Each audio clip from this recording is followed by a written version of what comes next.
তা হলো আমরা অনেকেই বলি জন্ম, মৃত্যু এবং বিয়ে এ তিনটি আল্লাহ তাআলার হাতে। আবার অনেকে ছন্দের সঙ্গে তাল মিলিয়ে বলি যে জন্ম, মৃত্যু, বিয়ে তিন বিধাতা নিয়ে, অর্থাৎ আল্লাহ রাব্বুল আলামিন এই তিনটা নিয়ে আছেন এবং এই তিনটা আল্লাহ তাআলার হাতে।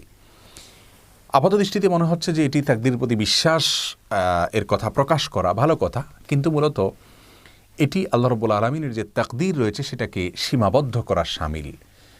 শুধুমাত্র জন্ম, মৃত্যু, বিয়ে কেন, সব কিছুই আল্লাহ রাব্বুল আলামিনের হাতে, সব কিছুই আল্লাহ রাব্বুল আলামিনের তাকদীরের অধীনে। আমরা কি করব কি না করব আল্লাহ রাব্বুল আলামিন আগে থেকে জানেন, তিনি লিখে রেখেছেন। তার তাকদীর আমাদেরকে বাধ্য করছে, ব্যাপারটি সেরকম নয়, বরং আমরা যা করতাম, আমাদের যে গন্তব্য, আমাদের যে কর্ম, সেটা আল্লাহ তাআলা আগে থেকে জানেন, তিনি লিখে রেখেছেন। তার তাকদীরের বাইরে কিছুই নেই। শুধুমাত্র জন্ম, মৃত্যু, বিয়ে কেন, আমাদের উপার্জন, আমাদের খাদ্য, আমাদের রিজিক, আমাদের সব বিষয়গুলোই আল্লাহ রাব্বুল